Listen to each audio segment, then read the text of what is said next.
כוח גם להסביר וגם לעשות סדר. אוקיי? אז הסדר, לא, הסדר תעשו בעצמכם. אוקיי? הסדר תעשו בעצמכם. בסדר? אז היום, בשעה טובה ומוצלחת, אנחנו מדברים על האות הקדושה קוף. קוף. אני מבקש שקט מוחלט. אתם יודעים איזה מוחלט? יופי.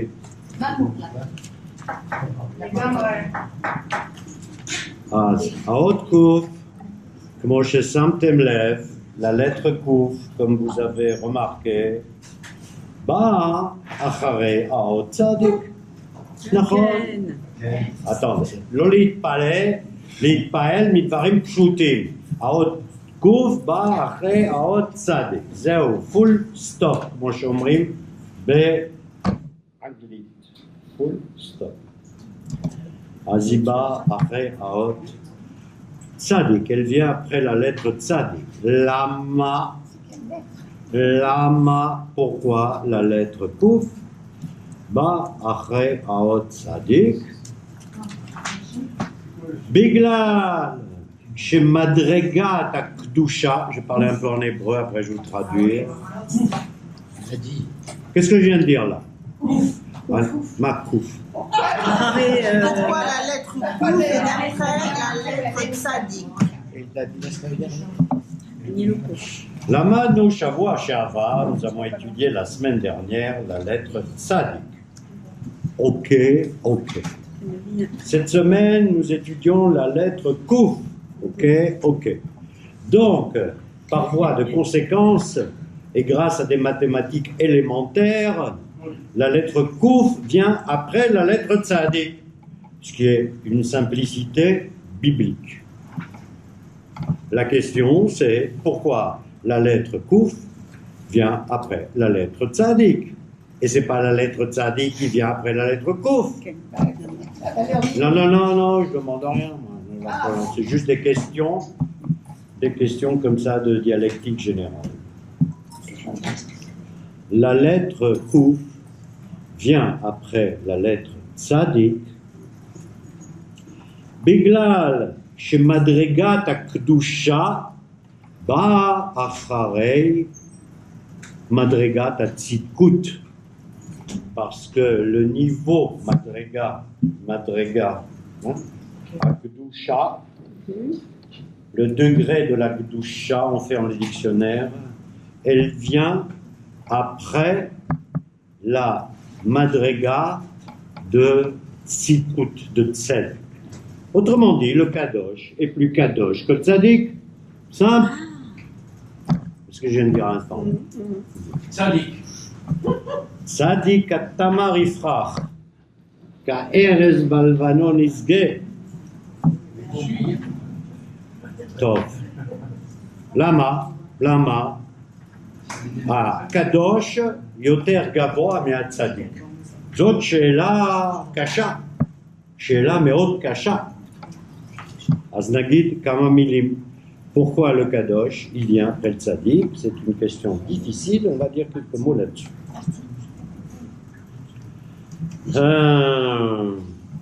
On avait dit sur le tzadik que le tzaddik, en fait, c'est celui qui shomer et mitzvot aboré.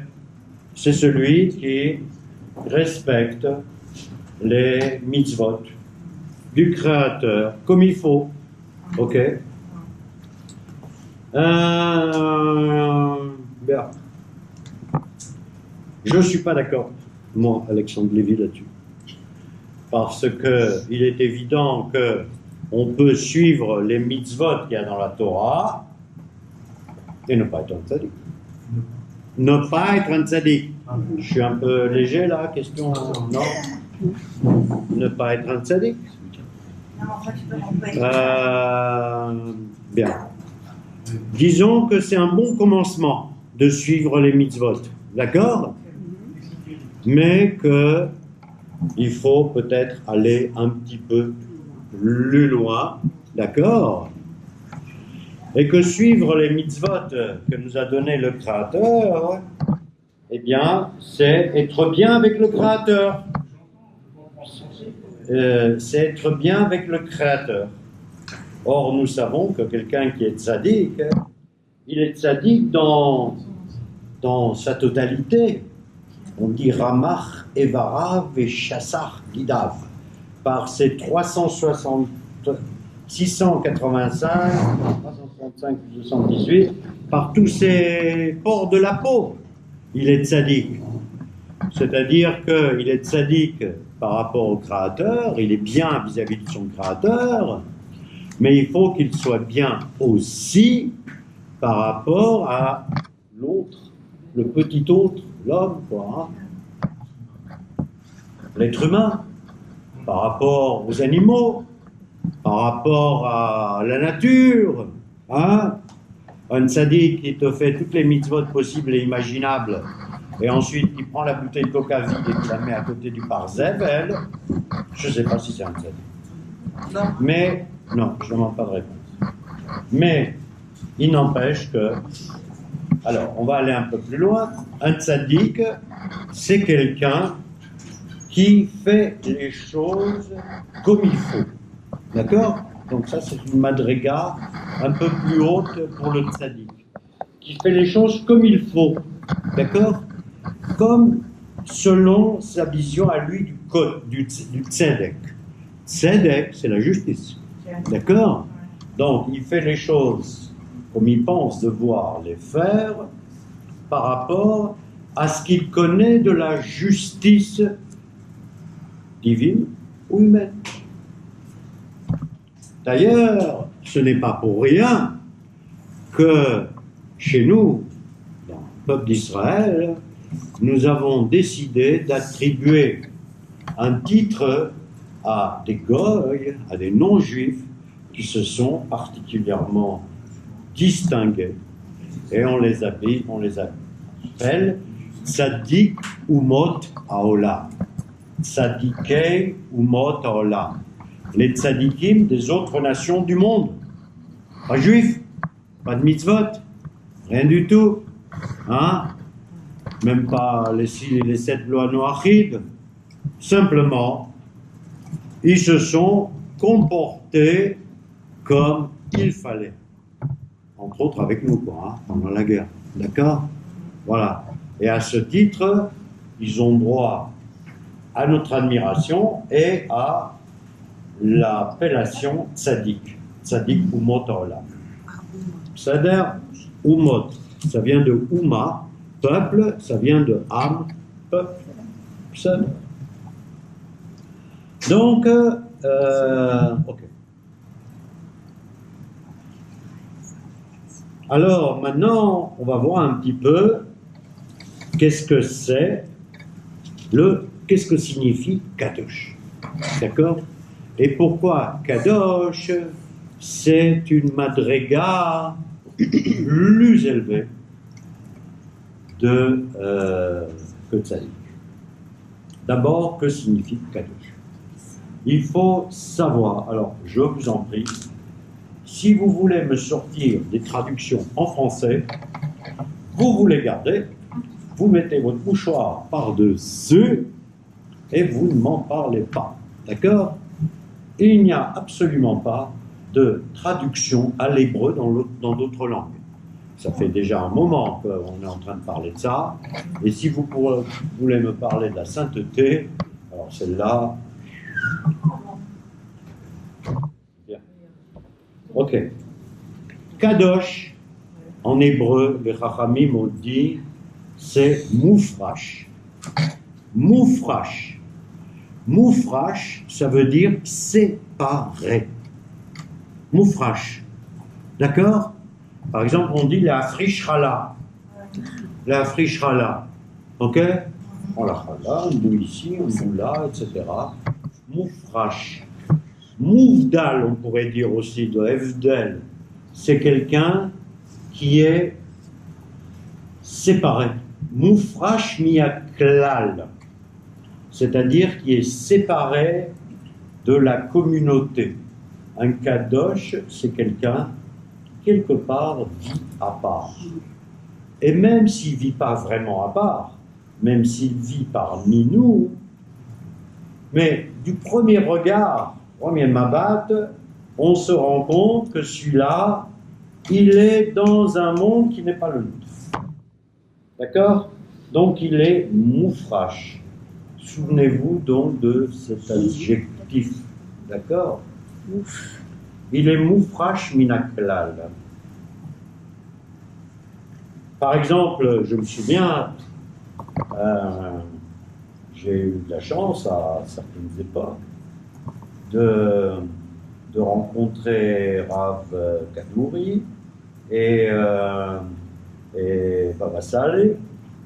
Et quand on a rencontré Baba Saleh, même s'il vous disait bonjour, comment ça va la vie, ce qu'il ne disait pas, il était moufrash. Il n'était pas. Moi j'étais là, lui il était ailleurs. D'accord? Ok? C'est simple. Même quand on voyait le Rabbi Lubavitch, même si là, il était quelque part ailleurs. Alors, ça c'est la partie noble de la Kedusha, du Kadosh. L'homme qui est, ensuite on rentrera plus dans le détail pour bien comprendre en quoi il est moufrash, pourquoi il est moufrash, etc. Mais ce qui est important, c'est que j'ai dit moufrash. Moufrash, ça veut dire en dehors de, et le en dehors de peut être compris d'une façon évidemment positive, comme je l'ai dit pour l'homme Kadosh, comme d'une façon extrêmement négative. D'accord? Et je vais vous donner l'exemple. Qu'est-ce que ça veut dire en hébreu, Kadesh ou Kedush? Est-ce que vous savez ce que ça veut dire? Kadesh ou Kedusha. Hein, vous voyez, Kouf, Dalet, Shin, même racine, etc. Alors je vais vous le dire. Kadesh, c'est un prostitué mâle. Ouais. Et Kedusha, ou Kedesha, pardon, Kedesha, Kedesha, Kadesh, Kedesha, c'est une prostituée. Alors, il y en a qui disent, oui, mais c'est une prostituée sainte, etc., etc. On peut discuter beaucoup sur la notion de Kedesha. En attendant, comme c'est marqué dans la Torah, Lotiye Kedesha mibnot Israël, velo yé Kadesh mibnei Israël. Je vais vous citer la source, parce que vous risquez de ne pas me croire, hein. Dvarim, Kav Gimel Yutret. D'accord? Livre de Dvarim, Kav Gimel Yutret. Donc c'est marqué dans la Torah. Hein? Pour moi, il l'a inventé. Hein? D'accord? Donc, Lotiye Kedesha mibnot Israël, Velo yé Kadesh mibnei Israël. Et Rashi explique que Kedesha mufkeret mekudeshet umzumenet leznut velo yé kadesh mezuman le mishkav zachar. Donc Kedesha, nous dit Rashi, c'est elle se prostitue. Voilà, elle se prostitue. Et Kadesh, c'est le mishkav zachar. Donc, c'est un homme qui couche avec un autre homme. Je ne crois pas que ce soit par plaisir. On ne parle pas ici de, comment dirais-je, on ne parle pas ici d'homosexualité. Ah, l'homosexualité, c'est autre chose. D'accord? Là, c'est la prostitution et le prostitué à des fins, je suppose, voilà, pécuniaires. Ok? Ce qui signifie que la lettre kouf, qui nous dit, voilà, qui nous donne le mot kadosh. D'ailleurs, il faut savoir que en hébreu, on ne dit pas kouf. Ceux qui disent kouf se trompent. On dit kof. Quand on veut appeler cette lettre, on l'appelle kof. Donc, la plupart des gens ne font pas attention, mais on dit kof. Kof, comme vous le savez tous, c'est un singe. Bien. Ok. Donc, ça, c'est déjà, je vous ai donné un thème, voilà. Voilà. Un petit aperçu de ça. Alors, Kadesh ou Kouf, c'est, ou Kof, on ne va pas parler tout de suite du singe, hein, on va parler plus tard du singe. On va parler d'un truc qui est plus important que la notion de singe, c'est Kof, c'est ce qu'on appelle Hot à Ma'avar. C'est la lettre du passage. Hot à Ma'avar. Ça veut dire quoi? Ça veut dire que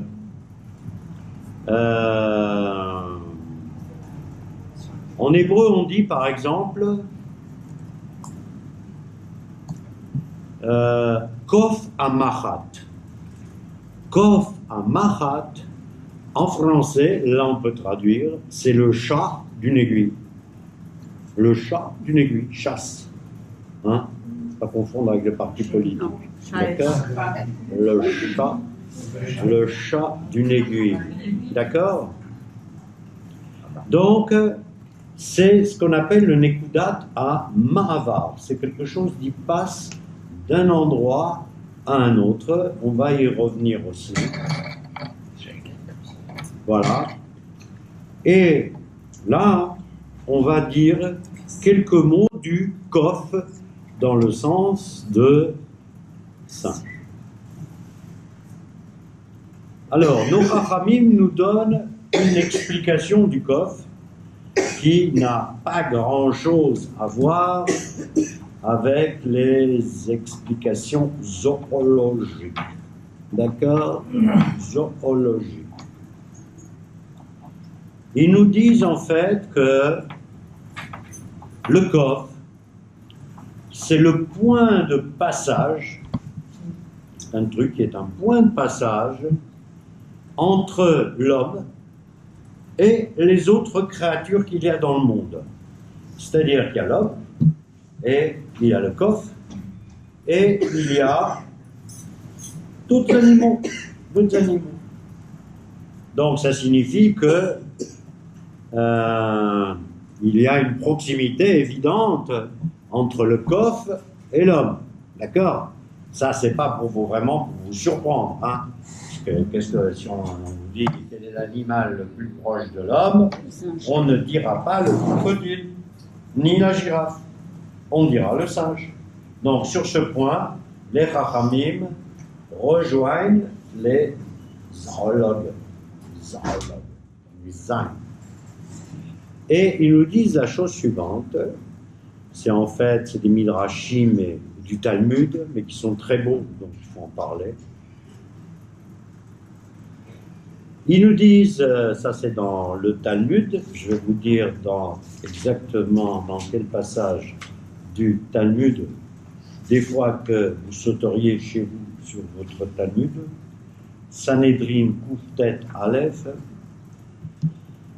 Donc ils nous disent, voilà, lorsque la langue, la Shona Kodesh, la langue, a été complètement chamboulée à la tour de Babel, d'accord, en différentes, et clos, elle a donné naissance à différentes langues, eh bien, c'est pas seulement la langue qui a été chamboulée dans d'autres langues, c'est également,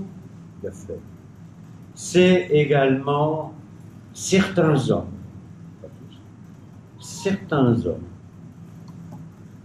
qui, ayant perdu leur langue, ont perdu en même temps leur humanité. Et ils sont devenus semblables à des singes. À des singes. À des singes. Est-ce que c'est marqué ça? Parce que là, il est un peu bizarre, là, ces explications de Rav Zamir Cohen là-dessus. Donc, il vient là-dessus, il va sur autre chose. Bon. Alors, donc, ils sont devenus semblables. Ils sont passés de une chose qui est en l'homme à autre chose qui était un singe. Pas tous, pas tous, pas tous. Certains. On verra ensuite lesquels, si on a le temps. Et de la même façon, le mot Ekef, ça vient avec Kouf, Ekef. Ekef, c'est quoi? Ekef, c'est ce qui entoure. Ekef. Par exemple, je vais vous donner des exemples qui vous parleront mieux. Par exemple, quand à Simchat Torah, on fait des akafot. Akafot, vous connaissez le mot akafot? D'accord? Quoi? Voilà, on tourne autour du Sefer Torah 7 fois. Akafot, Ani Makif, les Akif, on fait les Akafot. Ok? Mima, lo shomea. Mais ça vive. Lo shomea. Plus fort. Mais ça vive. Mais ça vive. Attends, tout est pareil, mais là, on ne parle pas de saviv, on parle de akafot. Akafot, ça vient d'un verbe qui est le'akif. Le'akif. Le'akif, c'est je tourne. Et quand on dit le'akif, c'est un truc qui veut dire en fait, c'est le'akif blissof. Je tourne sans fin. Je ne fais que tourner. Et en général, d'ailleurs, je ne fais que tourner, et en général, je monte vers le haut. Je vais vous montrer un exemple. Comme une tornade. Ah, bravo. Je sens du nez, toi. Regardez. Regardez la tornade. Hein? Regardez la tornade. Manifestation atmosphérique, qui tourne, jusqu'à ce qu'elle ait fini de tourner. Et on se rend compte d'ailleurs que dans chaque tornade, à l'intérieur, il y a comme le chat d'une aiguille. Ok? En français, on appelle ça un œil. En hébreu, on n'appelle pas ça un œil. On parle de Kof Amachat, le chat d'une aiguille. D'accord? Parce que ça vient de l'Eakif. Donc, la mila, le mot Ekef, la mila Ekef, eh bien, c'est un truc comme ça, circulaire. Circulaire. D'accord? Circulaire. La coff, c'est voilà, c'est éviter, machin, etc. Et, dans un sens plus profond, cette lettre Kouf, eh bien, il est en dehors, il tourne autour des autres hommes, d'accord? Et il est en dehors des autres hommes, d'accord? il est en dehors des autres hommes et il n'est plus dans ce qu'on appelle Ben Adam à Emtsaï, c'est plus l'homme moyen, d'accord? C'est plus l'homme moyen, c'est l'homme qui est à part, encore une fois, d'accord? En hébreu, on dirait aussi, il y a une autre phrase, où Motzi et atzmo minaklal. Il se sort ou il est sorti tout le monde, quoi. Là, dans le cas du Kadosh, Est-ce que ça non, on lève la main, on m'interrompt pas. Dans le cas du Kadosh, où l'omotzi est atzmo minaklal, parce qu'il est déjà en dehors du klal, d'accord? Il est en dehors du klal, d'accord? Dans le cas du Kadesh ou de la Kdesha, c'est un homme qui décide de faire quelque chose de pas bien, ou une femme, d'accord? Là, c'est un choix. Ah, je ne pense pas qu'on se prostitue pour, etc. Hein? C'est un choix. Mais celui qui est Kadosh, c'est vrai qu'il n'est plus dans la moyenne, dans le machin, etc. Il est automatiquement dehors. On sait par exemple que, je vous raconte une petite histoire sur Baba Saleh. Quand Baba Saleh était encore très jeune, avant de prendre la direction de la Keïla, de la communauté au Maroc, il a voulu aller en Eretz HaKodesh. Il voulait visiter Eretz HaKodesh.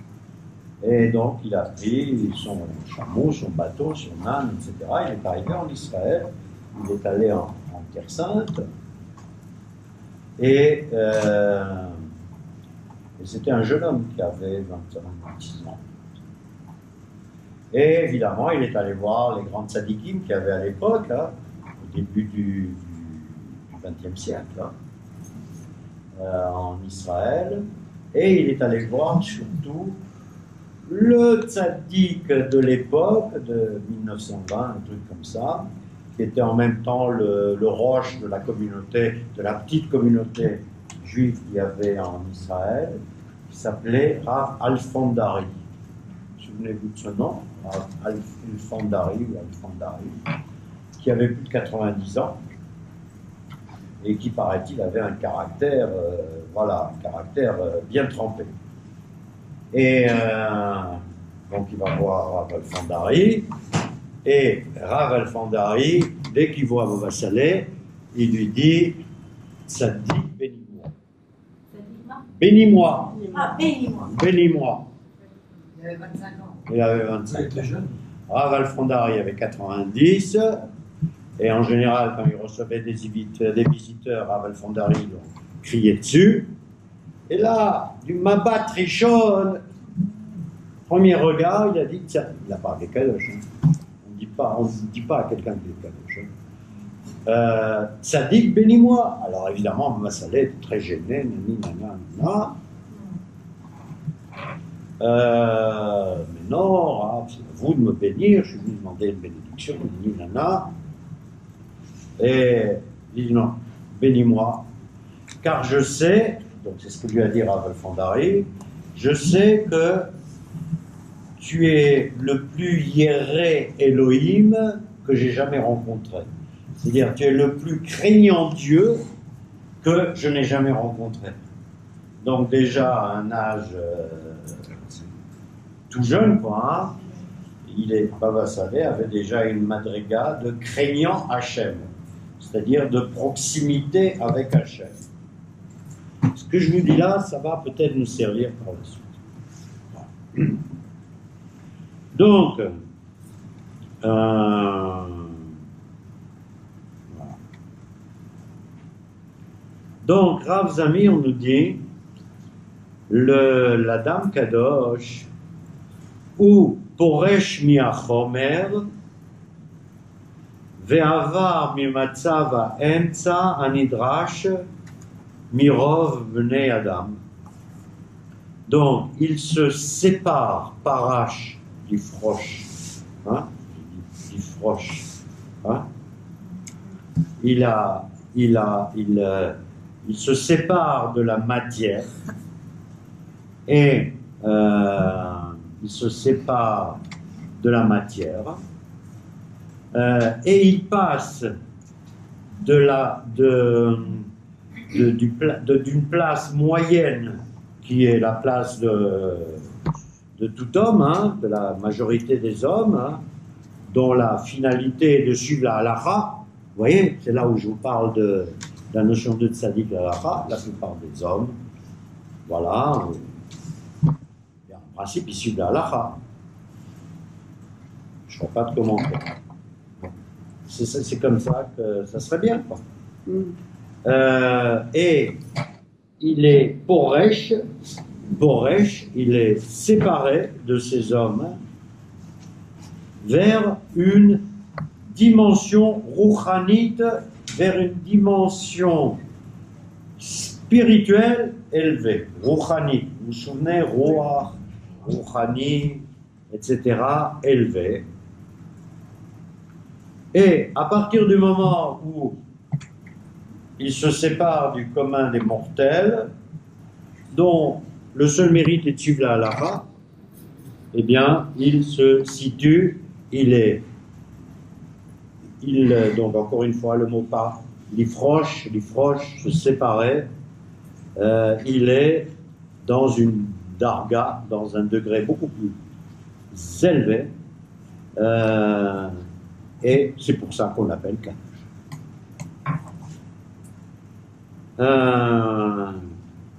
Rav Zamir nous dit Prisha de Yetzia Mina Emtsa Amatsui. Très joli, il écrit très très bien ce Rav.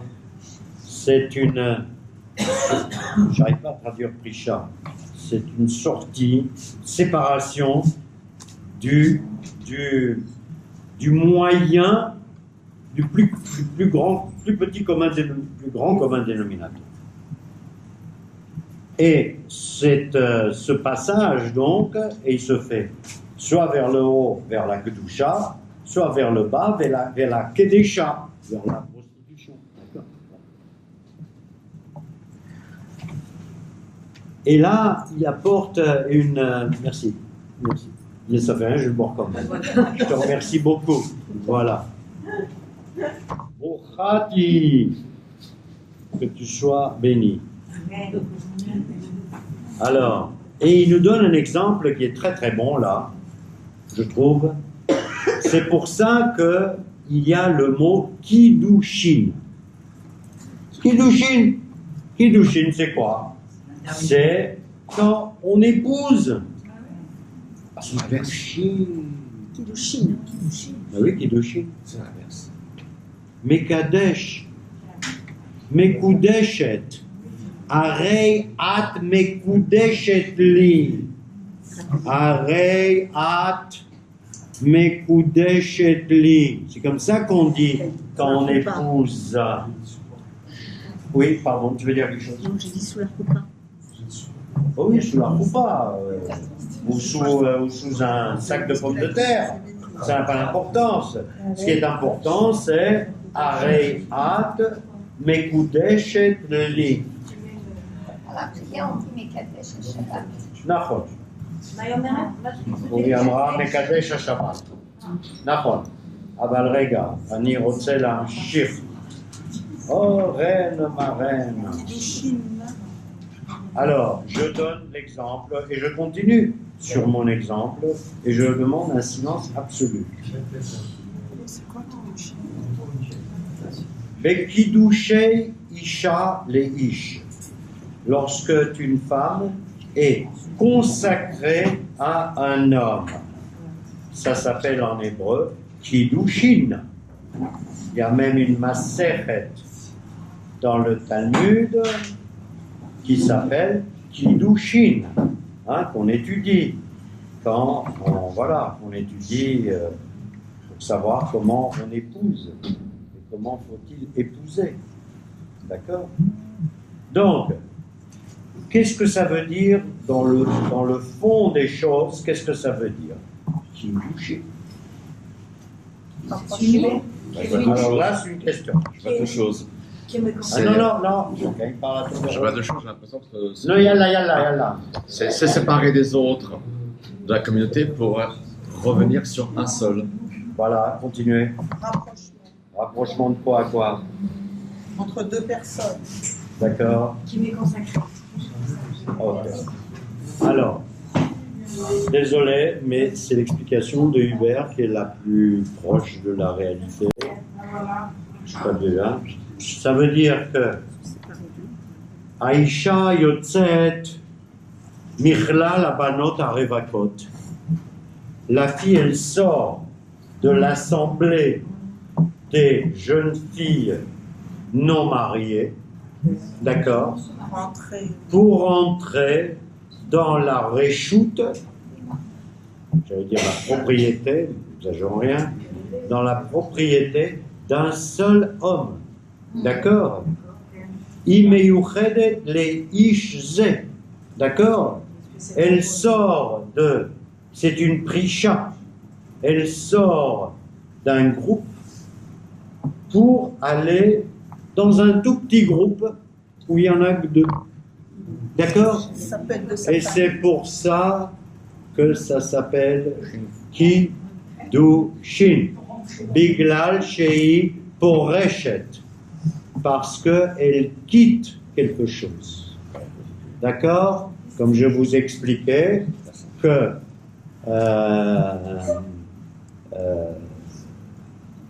Kof, Kouf, Kadosh, c'est l'ifroche minakla. Autre question là-dessus? Tu parlais d'intermédiaire tout à l'heure. Ça m'a interpellé l'intermédiaire, le coffre intermédiaire, etc. Là aussi, finalement, quand elle sort d'un grand groupe pour arriver à un petit groupe, entre les deux moments, hein, elle est Kiddushin. Donc il y a aussi une sorte, elle est l'intermédiaire entre le grand groupe et le petit groupe. Non. C'est un passage direct. Elle fait partie. Moi, parce qu'on est nombreux aujourd'hui, je suis obligé d'être un peu plus direct. Excusez-moi. Elle part d'un groupe, d'un klal banot revakot.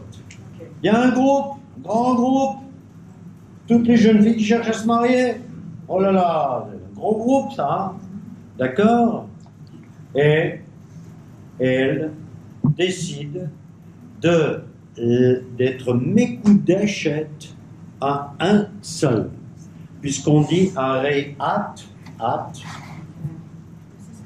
revakar shav, exact, c'est proche. At, revakar shav. C'est-à-dire, at mekudeshet li.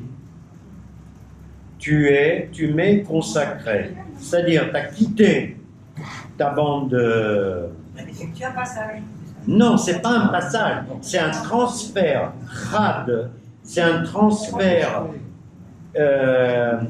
comment dirais-je, Rad? Un transfert sans retour, direct, entre le groupe et un autre, qui est composé de deux personnes. Elle est Mekoudesh et un seul. Fini. Vous avez compris, vous n'avez pas compris. D'accord? Est-ce qu'on dirait ça de sa famille aussi? Non. Pour en fonder une autre. Non. Je te parle de Mekoudesh. Je prends... Attends, soyons clairs, on fait de l'hébreu ici, là. Hein. Seulement, je suis obligé de vous parler en français. D'accord? Je pourrais faire ce cours en hébreu, ça serait tellement plus intéressant et plus rapide. Mais, malasot. Ok?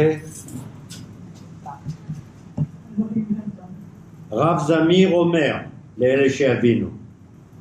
בקידושי אישה לאיש, משמעות קידושין, יציאת האישה מכלל הבנות הרווקות שבידם להינשא לכל בן אדם, ומעתה, עכשיו, היא מיוחדת לאיש זה, זהו.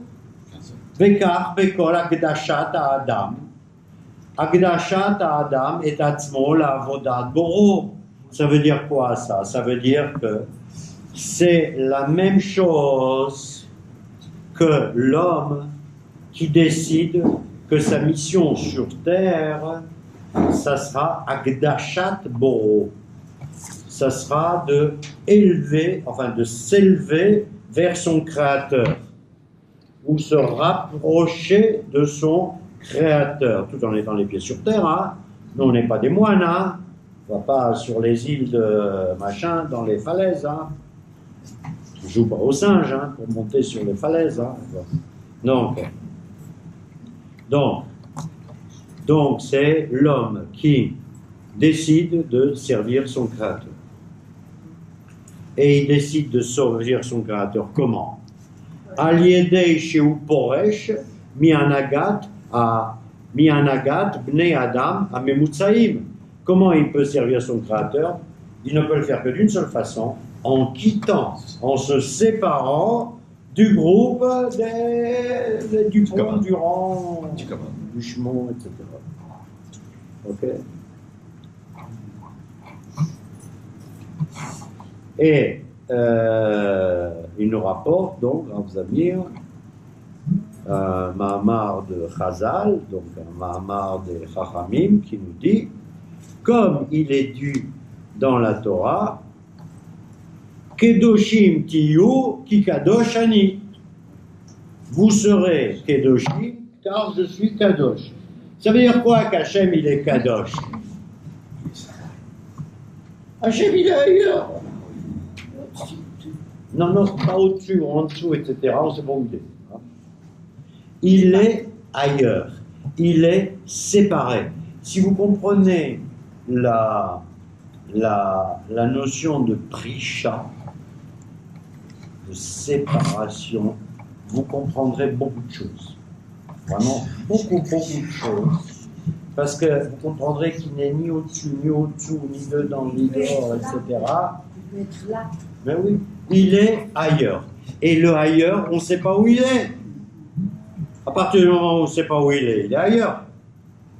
Ou à partir du moment où il est ailleurs, on ne sait pas où il est. Ok, voilà. Voilà. Et les Chachamim ils disent Kedoshim tiyu, mashmaout, signification, prushim tiyu. Vous serez des prushim. D'accord? Des séparés. Okay.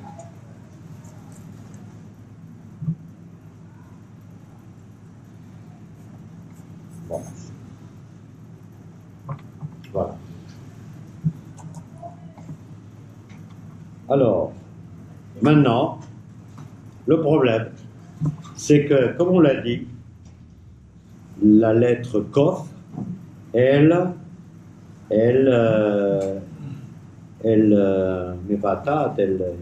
exprime aussi le Kadesh, c'est-à-dire le prostitué ou la prostituée, Amafrish et Atzmo, Miklal Haolam, le Derech Shlilית, qui se sort du monde d'une façon négative. Hein? C'est quand même pas génial, quoi.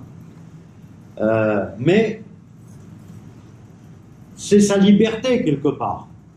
C'est sa liberté. Voilà, c'est sa liberté. On a expliqué tout à l'heure que Kadesh et Kadesha, c'est le prostitué mâle et la prostituée femelle. D'accord? C'est aussi quelqu'un qui se sort du lot. Hein, voilà. Et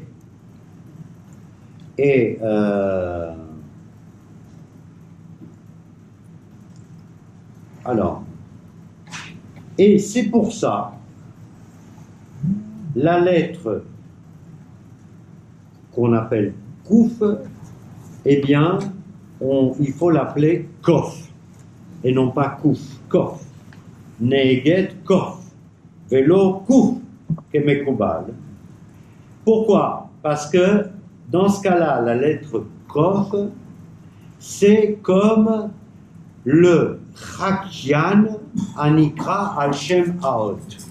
Mazé Chakian. Les Chakot. Mazé les Chakot. Et ne me dis pas attendre. Il y a un petit imité. Voilà. Quoi? Eh oui, voilà. Vous voyez la madrigale d'hébreu là, qui est un peu plus élevée au fond là. Les Chakot, c'est comme Chikouille. Chikouille, imiter. D'accord? Chikouille. D'accord? Chikouille, c'est un chakian.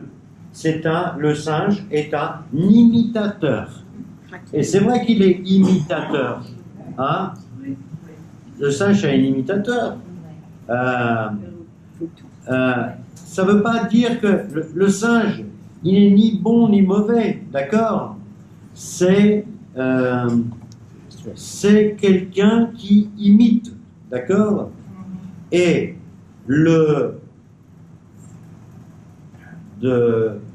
la prostituée, elle, parlons de la prostituée, que des chats. La prostituée, elle imite la kedusha qu'il y a à travers la prisha, la kedusha qu'il y a dans la séparation. La prostituée, dans le sens hébraïque du terme, ce n'est pas forcément vraiment négatif. Et je vais vous donner 2 exemples. 2. D'accord? Il y en a un exemple qui figure dans le Pentateuch, dans les 5 livres, et il y en a une qui figure dans le livre de Josué. Qui veut me dire lesquels? Non, David, tu connais. Celle qui s'est fait passer à parce que son beau-père ne voulait pas. Ne voulait pas l'épouser. Non. Le chômeur. Celle qui s'est faite passer pour une prostituée pour pouvoir. Tamar. Bazar. Je vois que nous avons des lettres. Les femmes ont des lettres. Tamar, elle voulait, je ne vais pas vous raconter une histoire, hein. Non, Benzman. Tamar, elle voulait à tout prix avoir un enfant de Yehuda. Elle lui a fait une tarboula comme ça, là, une tarboula à l'arabe, là, d'accord, et de façon à ce qu'il couche avec elle. Elle s'est déguisée en quoi? En prostituée. D'accord. Autre exemple connu. Dans Josué, c'est qui?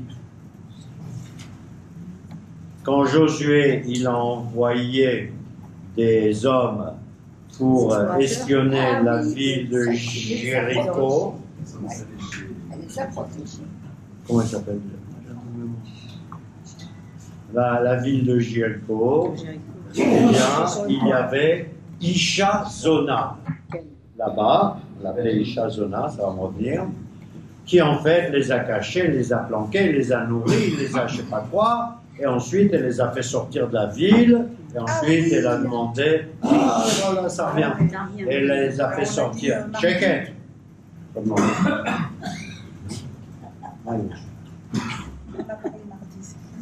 Donc, voilà. Et les Mefarshim, en particulier Rashi, nous dit que en fait Zona, là, ça vient de non pas de Znout, mais ça vient d'autre chose qui a aussi dedans la lettre Zain. Vous qui avez étudié avec moi toutes les lettres de l'alphabet, ça vient de quoi? Zona. Zain. De quoi? Zain, c'est pas seulement le Evermine, c'est pas seulement le truc de l'homme. Zain, c'est un neshek, j'entends d'avant. Neshek de Zain, c'est Mazon. Ah oui, Mazon, la nourriture. Et les Mefarshim, ils disent, non, c'était pas une prostituée, c'était une aubergiste.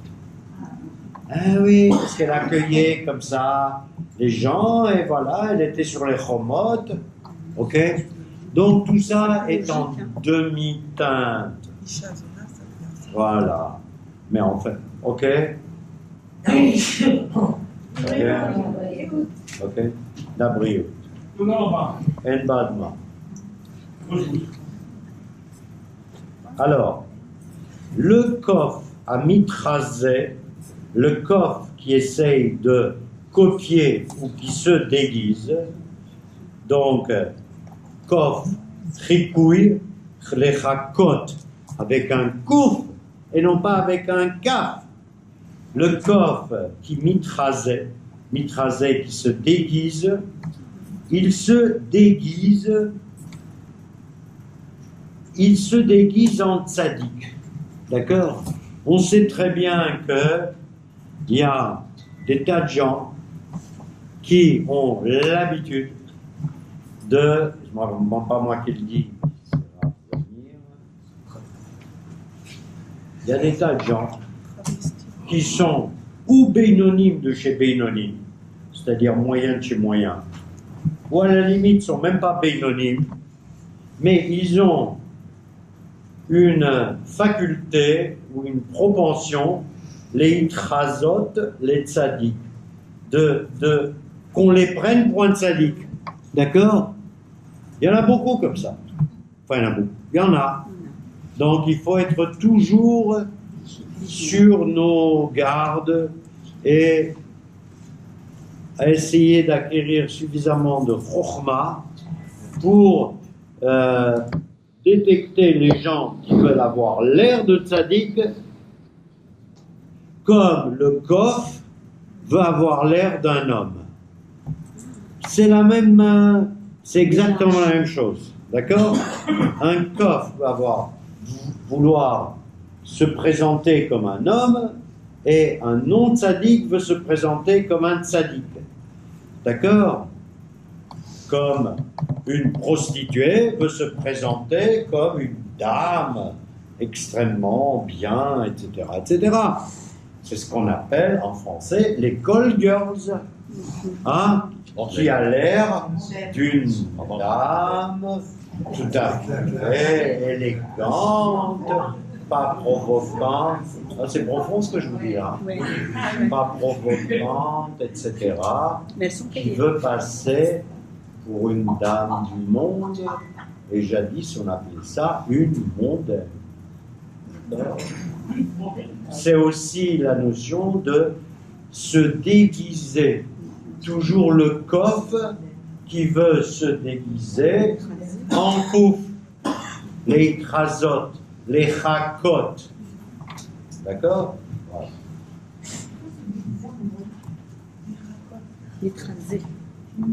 Comment on dit se déguiser?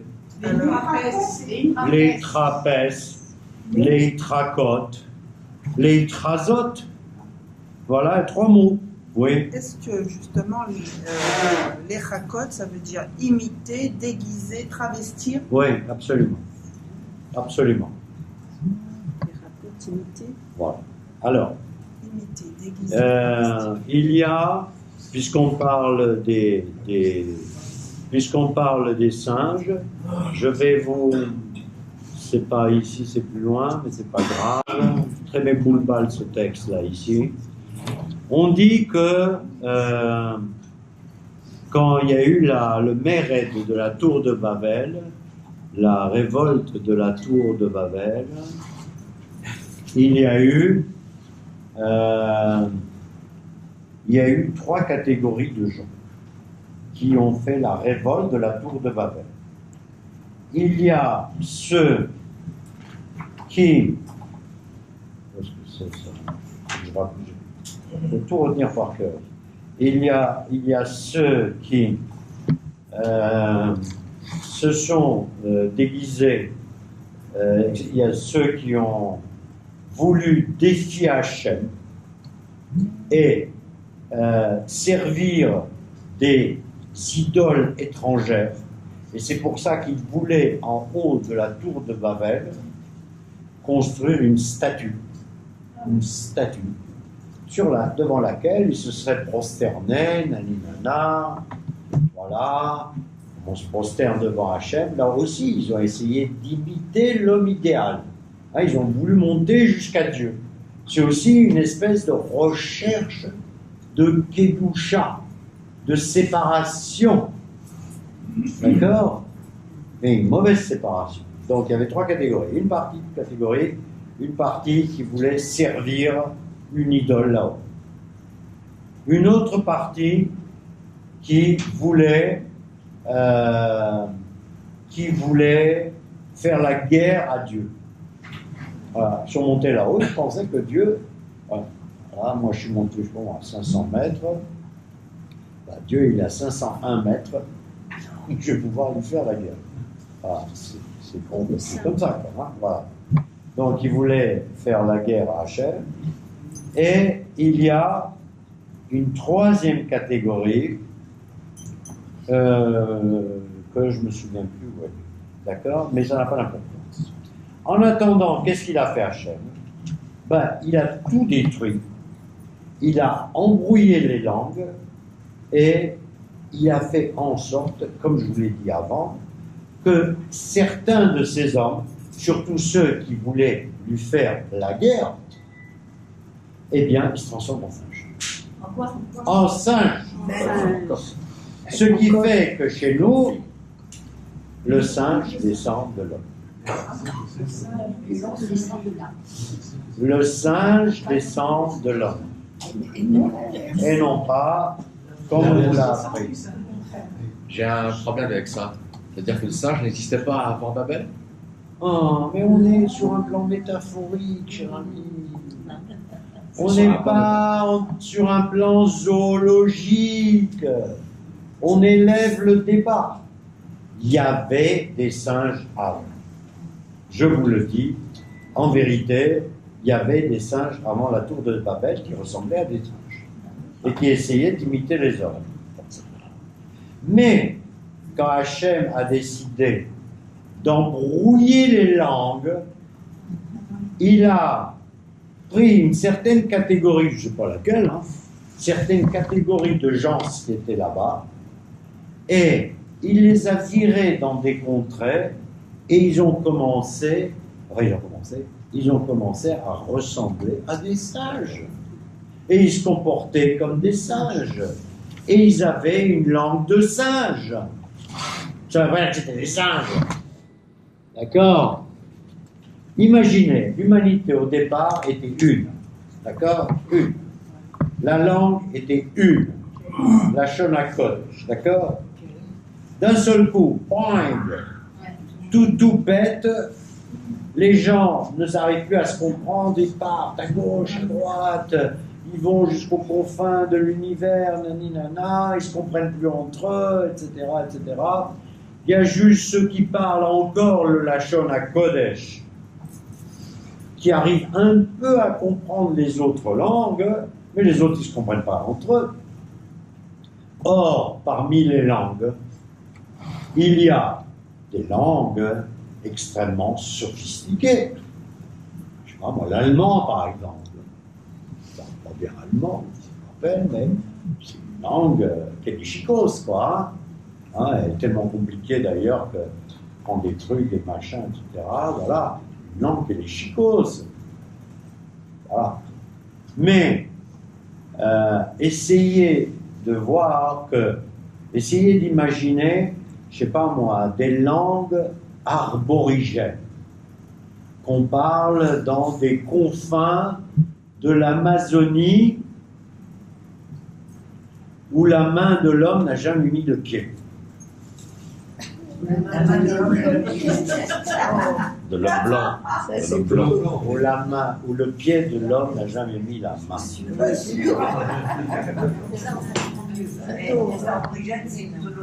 Bien. En Australie. Attends, mais quand on les entend parler, vous vous souvenez de ce film là, Oui, un film le absolument Coca-Cola. avec le Coca-Cola. Tu comprends pas la langue. C'est une langue ça? C'est une langue ça? Ils se comprennent pas. Ils s'expriment. Hubert, suis-moi. Oui, j'ai compris. Nous sommes en train de parler de ceux qui ressemblaient à tout le monde, hein, c'est-à-dire les aborigènes, ils ressemblaient à ceux qui allaient devenir des Suédois. D'accord? Et un beau jour, les Suédois, ils vont en Suède, les aborigènes, ils vont en Australie ou en Amazonie, en ce que vous voulez, ou en Afrique noire. Voilà. Et plus personne ne comprend personne. Ok? Bien.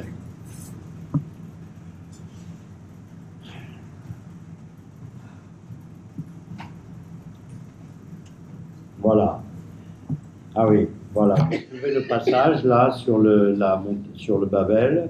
Il a dit Rav Yirmiyahu a dit, Rav Yirmiyahu ben Elazar, Nechlekhu les Shalosh Kitot, il y a eu 3 catégories.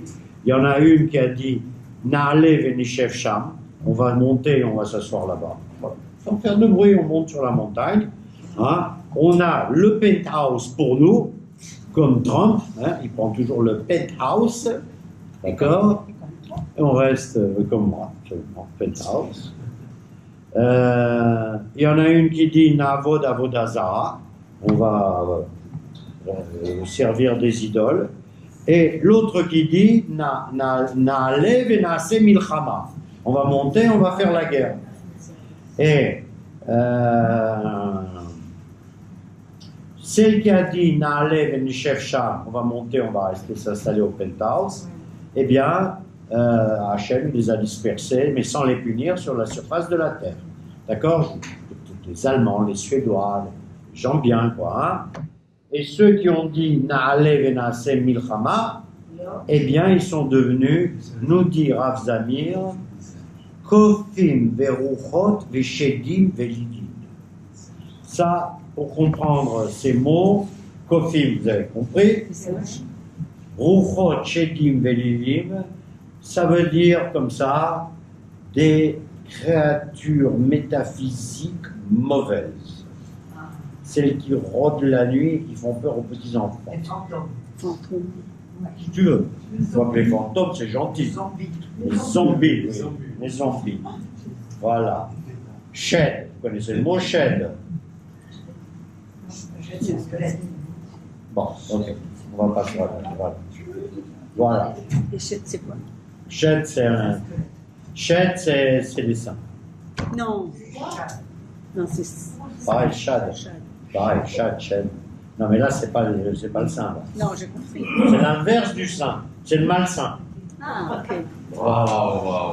Elle est bonne celle-là. Hein? Ah ouais, elle est bonne. Elle est Les bonne. maîtres? Ah, c'est bon là. Ok. Alors, maintenant, on va parler un petit peu de la forme de la lettre Kouf. La lettre Kouf. Alors, la lettre Kouf, elle a une particularité.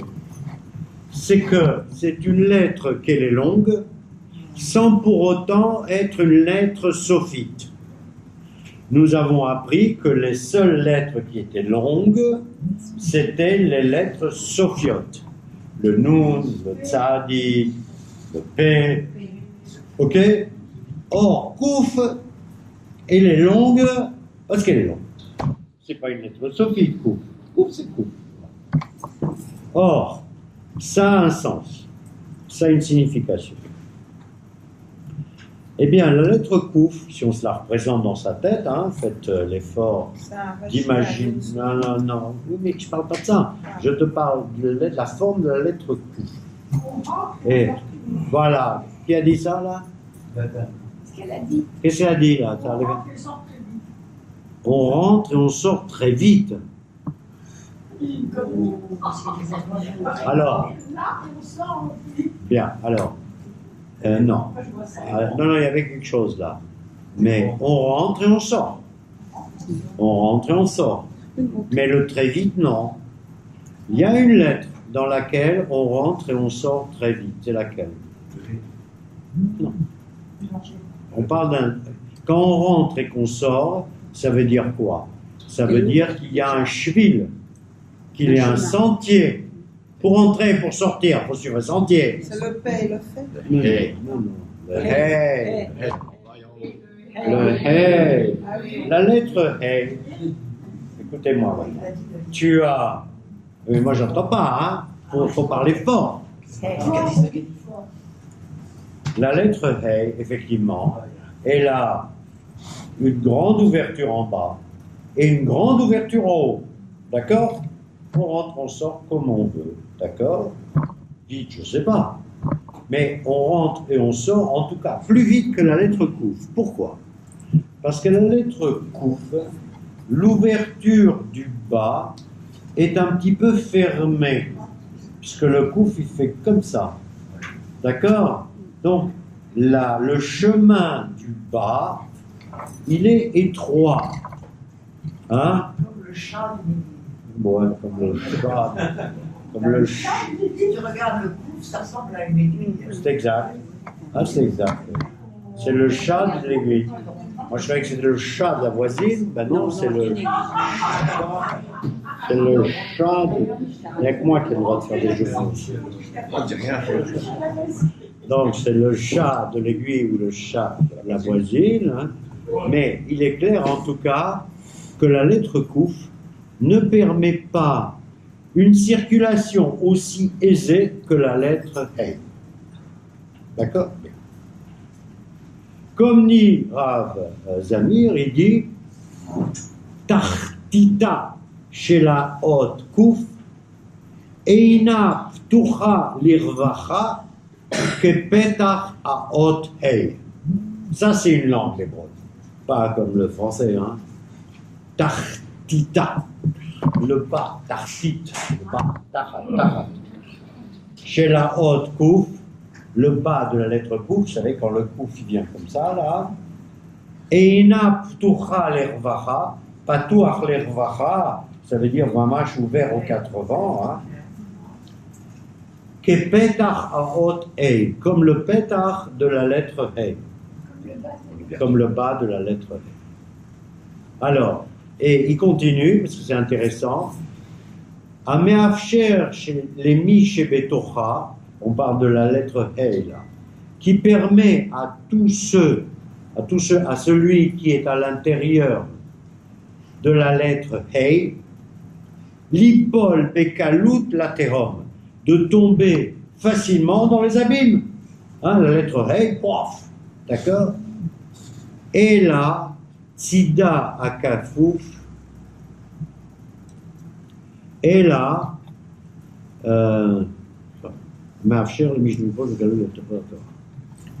alors il dit, la lettre Kouf, au contraire, dans la mesure où elle retrécit le chemin, quelque part, elle empêche ou elle protège l'homme ou la femme de ne pas tomber aussi facilement vers le théum, vers les abysses, les abîmes. D'accord? Où il dit « Umaktin et apetach », il retrécit l'ouverture. D'accord? Donc, quelque part, on protège l'homme de la faute, quelque part. Dans la lettre Hey, la faute à la portée de main. D'accord? Dans la lettre Kouf, oui, vas-y David.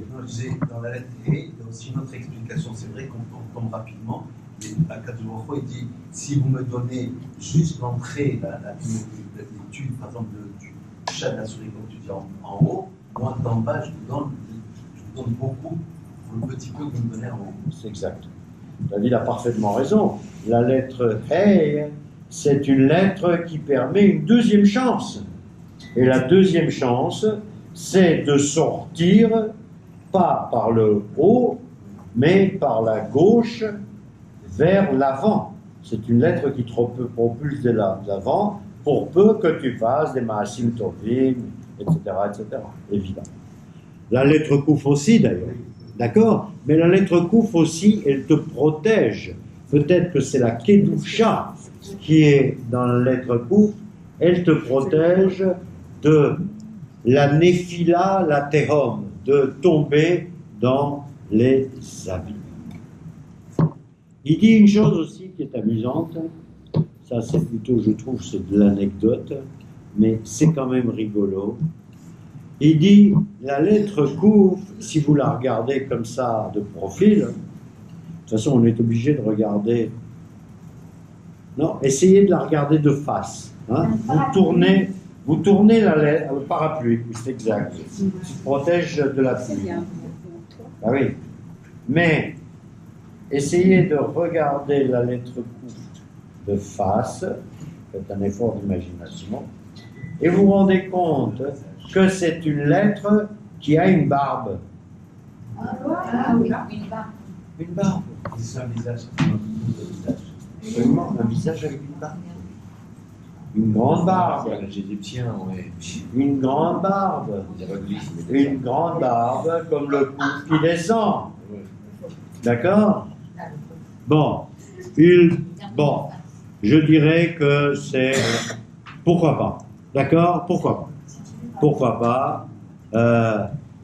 On dit Adarat Panim Zakan. Vous savez ce que ça veut dire Adarat Panim Zakan? Ça veut dire la beauté Eder, Adar, c'est aussi la beauté. Adarat Panim, la beauté d'une face d'homme, hein? Pas de femme. C'est la barbe. La beauté d'un homme est née dans la barbe. Quoi? David, voilà, c'est la beauté. Voilà. Quand elle sera, David, C'est pour ça qu'il en porte David, une, alors. quand elle sera là, tu seras ma mâche. Voilà. Voilà. Alors, voilà. Et c'est pour ça. Qu'il est interdit chez nous de, j'ai pas dit ce il faut être précis, de passer une lame entre la peau et les poils. Une lame. Hein? Si on se rase au rasoir électrique, et si on n'appuie pas trop, il faut le savoir, ça. Si on appuie trop avec un rasoir électrique, la lame qui est en dessous de la grille, elle risque de toucher la peau. Donc il faut se raser au rasoir, si on veut se raser, hein, moi. Il faut se raser au rasoir électrique, mais sans appuyer comme un malade. D'accord? Ça, c'est une mitzvah, je dirais. Moi, je trouve que pour un homme, c'est la mitzvah la plus facile qui soit. Ah oui. Je trouve que quand quelqu'un fait teshuva, enfin, je trouve, la première chose qu'il devrait faire, même avant qu'il fourre des trucs compliqués, etc., il prend son rasoir mécanique, il le fout à la poubelle, il achète un rasoir électrique. Parce que c'est quand même très simple. D'accord? Donc ça c'est, voilà. Ça c'est, voilà. Alors, il y a une autre chose que je ne vous ai pas dite et qui rejoint la même idée, c'est Pat Roshechem aussi. Il n'y a pas aussi Pat Zeknechem, donc c'est là, d'accord, et là, hein, 4 points, là et là. Il y a aussi Pat Roshechem. Qu'est-ce que ça veut dire Pat Roshechem? C'est-à-dire qu'il y avait un type de coiffure qui était interdit aux Juifs. Et cette coiffure, c'était de se couper les cheveux et ekef. Comme les moines. Voilà, de se couper les cheveux, écoutez-moi, au bol. Mais non, mais on ne parle pas de ça. C'est tout autour, voilà, de façon à ce que ça soit rond ici. Comme Jeanne d'Arc. Alors, c'était comme Jeanne d'Arc, si tu veux, mais c'était surtout comme les prêtres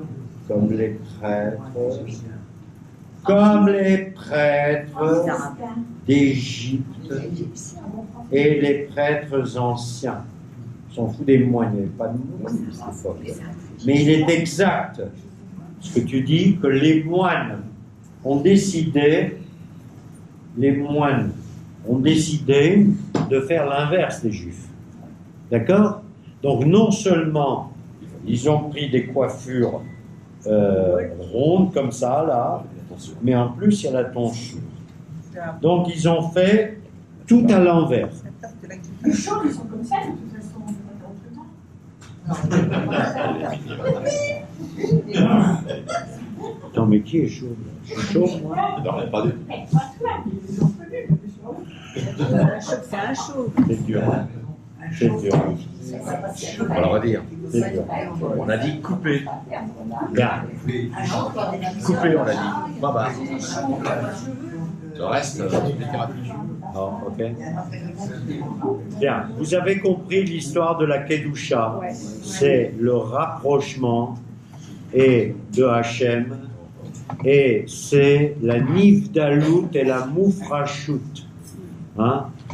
Moufrashut, Nivdalut, Meragil, c'est-à-dire se séparer du commun. D'accord? C'est Ça, synonyme, le Kedusha. qu'est-ce que ça veut dire, c'est Kedusha? Kedusha, ça veut dire séparation. Kedusha, ça veut dire séparation. Quand on dit séparation, c'est par exemple quand on fait le Kiddush. Moi, Écoute-moi. oui, oui. Amavdil ben kodesh lechol. D'accord? Quand on fait le Kiddush, et même le Kaddish, quand on fait le Kiddush sur le pain, quand on fait tous les Kiddushim possibles et imaginables, quand on dit Kadosh, Kadosh, Kadosh, on se sépare. C'est la notion de séparation. Et la séparation, c'est la séparation basique entre ce qui est saint et ce qui ne l'est pas. D'accord? Ta question, Parce que c'est quoi? séparation, moi j'ai écrit Prisha. Oui, Prisha, alors, mais oui. C'est C'est synonyme, ça et aussi ça. préparation. Oui, ok. Non, je t'ai dit que Kedusha. Kedusha, synonyme Prisha. Prisha, ça veut dire se séparer du moyen. C'est pas se séparer d'ailleurs, il y a un autre mot. Détaché. Se détacher, se distinguer. Voilà. Faire sécession. Ok? Bien. Allez, je vais vous raconter une chose qui va détendre Sur l'atmosphère. la séparation, Oui, je vous en prie, cher. c'est parce que moi je trouve bizarre que l'homme veut se rapprocher de Dieu, mais qu'il ait besoin de séparer quelqu'un d'un groupe pour l'avoir. J'ai dit ça, moi? Séparer quelqu'un d'un autre? J'ai pas dit ça. De J'ai- prendre quelqu'un d'un groupe J'ai jamais dit ça. pour que. Non, mais là, il y a eu. Attends. Chère madame, il y a eu malentendu. Malentendu.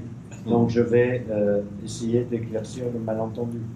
Je dis simplement que quelqu'un qui est vraiment kadosh, comme les kedoshim qu'on a eu dans notre peuple, Baba Saler, Afkadouri, etc., vous pouvez citer tout ce que vous voulez, ce sont des gens qui, quelque part, sont séparés, se séparent des autres parce qu'ils sont au-dessus des autres. Ils sont au-dessus des autres. Quand on va voir un grand rave qu'on considère comme kadosh, tu vas pas lui aller salut mon pote, comment ça va? D'accord? Il y a du respect, il y a de la kedusha, donc il s'agit. Du kavod. Tout seul vers Dieu, vers un. Je pas dit qu'il montait tout seul, il est séparé. Il est séparé du commun des mortels. De la communauté. Mais de l'homme stam, quoi, c'est tout. De l'homme stam. Voilà. De l'homme stam. Alex, c'est une question d'orthographe. Oui. Quelle est est-ce qu'il y a une différence d'orthographe entre les raccottes et les raccottes? Oui. Étendre et imiter. Oui, oui. Tricouille, c'est avec un kouf, les chakot, c'est avec un kaf. Tricouille, déguisement, imitation, kouf. Bien.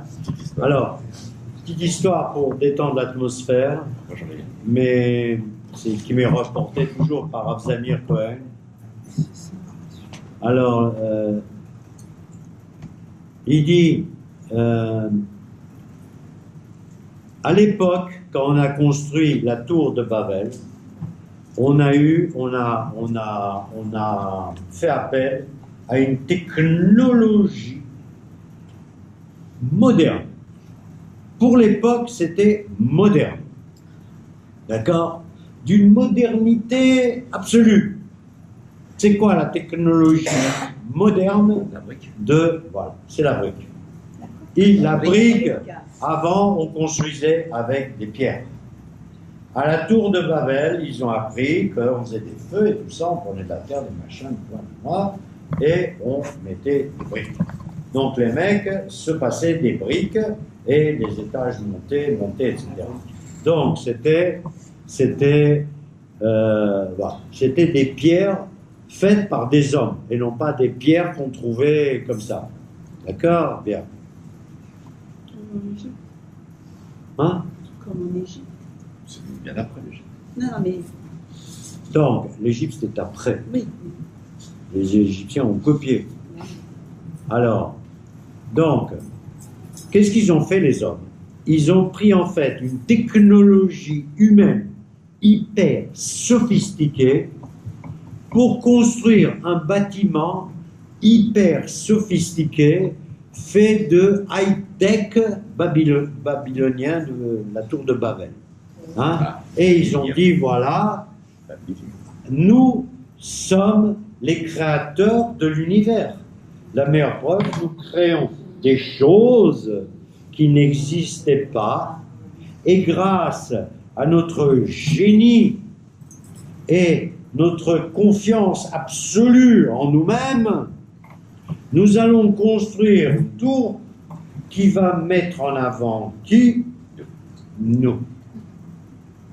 Et c'est comme ça qu'ils ont construit la tour de Babel dans une croyance exagérée dans leur génie et dans leur unité. C'est ça la tour de Babel, d'accord? Voilà. Donc ils ont construit tout ça. Et ils ont construit la tour de Babel. Et ils ont dit voilà, et quand on aura fini tout ça, on mettra une idole. Nous allons fabriquer une idole. Pas besoin d'Hachem, mais une idole.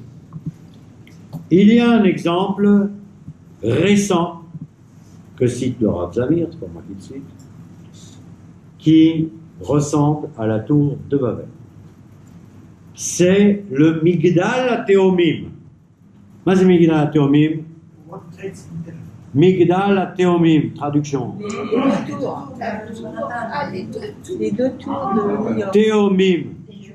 Les jumeaux jumelles. Voilà. Les deux tours jumelles qui Théomim, c'est jumeaux. Eh bien, ces tours jumelles qui ont été construites au World Trade Center,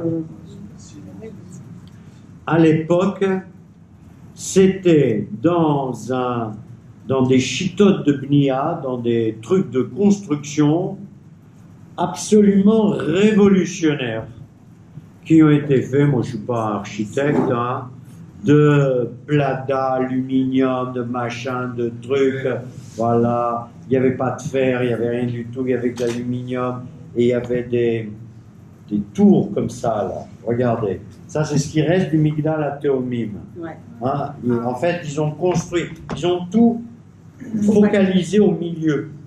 Tout, le Migdal HaTeomim ne tenait que par le milieu, pas pour les côtés. Il tenait que par le milieu, une partie centrale. Et il y avait des colonnes, voilà, colonnes. Ok, bien. Piliers, colonnes. Piliers sur la terre. Donc, Piliers sur la terre. voilà. Et qu'est-ce qui s'est passé? Et en plus, qu'est-ce qu'il y avait? C'est qu'en face du Migdal HaTeomim, la statue de la liberté qui brandit le truc de la Vodazara. C'est ça. Qu'est-ce qui s'est passé? C'est pas Esav qui est arrivé, c'est Ishmaël qui est arrivé. C'est Ishmaël qui a été envoyé, l'ange d'Ishmaël qui a été envoyé dans un Boeing 747 pour faire taire l'orgueil de l'homme. Puisque l'homme, il a construit avec son orgueil. Il a construit comme les architectes de la tour de Babel, ils ont construit grâce à des briques, là ils ont pris de l'aluminium. Et ils ont dit, c'est nous, voilà, et la preuve, machin, nanana. Et ils ont même fait des tests, ces braves architectes. Ils ont dit, voilà, on va faire des tests en chambre. Si un Boeing 707 rentre dans le Migdal HaTeomim, est-ce que ça tient? Ils ont fait le test, ça tient. Manque de bol, c'est un 747. Donc ça n'a pas tenu. C'est pas l'avion. Ça n'a pas tenu. Explosion, feu, explosion, feu, les étages supérieurs sont tombés sur les étages inférieurs et tout s'est écroulé d'un seul coup, comme du temps de la tour de Babel, et avec un nouveau message à l'humanité. Je vais être un peu vulgaire. Nous, les Arabes, on vous noue la tête. Et tu peux le dire. D'accord? Donc, changement de civilisation. Il n'y a pas eu que l'acte en soi. Il y a eu l'annonce Le message. au début du XXIe siècle, c'est ça la vraie annonce, d'un changement du monde. D'accord? Donc là, pas moi qui le rapporte, je trouve que c'est assez pertinent. C'est assez pertinent. À force pour Esav de croire en son génie, d'accord? Eh bien, il s'est fait avoir par Ishmaël, quelque part. Voilà. Et en même temps, bah, ça a donné le coup d'envoi. Enfin, le coup d'envoi était déjà donné, hein, bien avant 2001. Hein. Mais quand même, on a compris là qu'un monde nouveau allait naître, et ce monde nouveau est né au moment de la tour Migdal Babel, Ve Yeshelot Gamar. Je ne sais pas. Il y a la statue de liberté comme un Lazara. Comment quoi? Non, ma chérie, c'est pas une Avodazara. C'est une statue quelque part. Tu vois ce que je veux dire? C'est pas une Avodazara, c'est évident. C'est une sculpture comme ça qui Alta Soupesel Bechol Moshvotechem.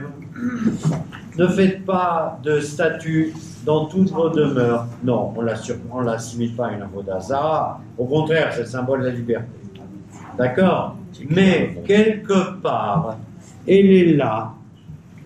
Elle est là pour te dire quoi, la statue de la liberté? C'est que, en fait, tout est l'homme, tout est homme. D'accord? La force, elle est chez l'homme. C'est-à-dire, c'est une certaine façon de dire merde à Dieu. Voilà. Voilà. C'est un peu ça. Alors, on peut le prendre comme on veut. D'accord?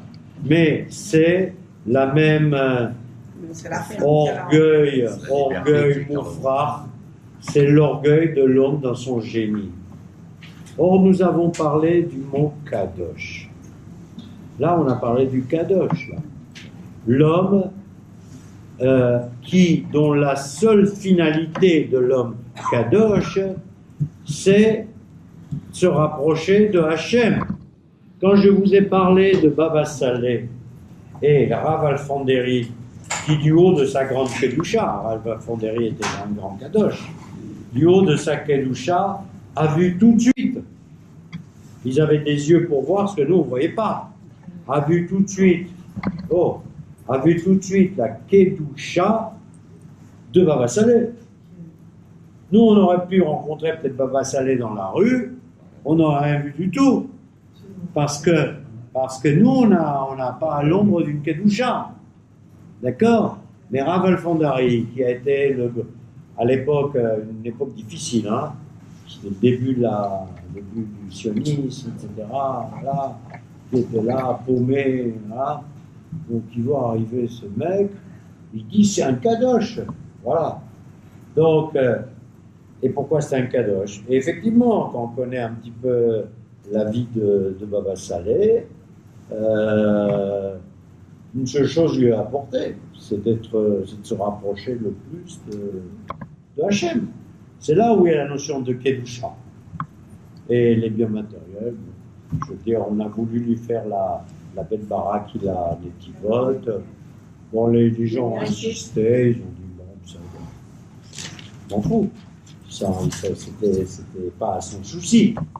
Son souci, c'était de se rapprocher de Hachem et d'apporter à Hachem du moins une manifestation auprès de ceux qui venaient le voir. D'accord? Quand on disait par exemple que Baba Saleh, quand on lui posait une question, vous savez ce qu'il faisait? Posait une question, qu'est-ce qu'il faisait? On lui demandait une bracha. Montrez-moi ça physiquement. Qu'est-ce qu'il faisait? Plongeait rien du tout. Non, je veux dire, il se concentrait. Il se Concentrait rien du tout. Alors, Ses yeux. il ferme les yeux. Il faisait ça. Non, ah bon? Il calculait. Calculait. Il calculait. Il avait ce qu'on appelle la Kabbalah Maasit, c'est les chiffres, les lettres. Mais oui, voilà, mais Koubal, il a reçu de ses ancêtres les moyens de communication avec Hachem, ou avec la Shrina, ou avec ce que vous voulez. Donc, il faisait ses calculs. Voilà, il était connecté, il se connectait, voilà, en faisant des calculs. Et in fine, il a dit, t'auras un Ben Zahra ou t'auras pas de Ben Zahra. C'est-à-dire qu'il arrivait à la conclusion que, voilà, c'est tout. Il a communiqué, il était proche, c'est un jeu de proximité. Quelqu'un qui est Poresh Ben Adam, par définition, il se rapproche de Hachem, sans pour autant, voilà, d'accord? Donc, il était proche. Donc, il faisait des calculs. Comment il peut savoir? Attends, nous, on n'est pas là. Ça, c'est les, comment dirais-je là? Ça, c'est les sagesses d'Extrême-Orient, ça. Du Moyen-Orient, d'Extrême-Orient. C'est pas notre sagesse. Nous, on a notre sagesse. La sagesse, c'est ça. C'est les lettres, et c'est les chiffres. Quand on prend Sefer HaYetzira, qui renferme, dont je vous ai parlé, qui comprend quoi? Qui comprend les lettres de l'alphabet, les 22 lettres de l'alphabet, les 10 lettres des Séphirot, Shloshim Neshtaim Netivot Chochma, 32 voix pour de la Chochma. C'est avec ça que ceux qui savent fonctionnent. Nous, on ne sait pas. Voilà. Mais on sait à notre niveau, puisqu'on a déjà un petit peu étudié la lettre Kouf. Voilà, qui est la lettre 100, et on n'a pas le temps de parler. Alors, numérique 100. C'était écrit dans la Torah que les tours jumelles tomberaient. Oui. Dans la Torah, je ne sais pas.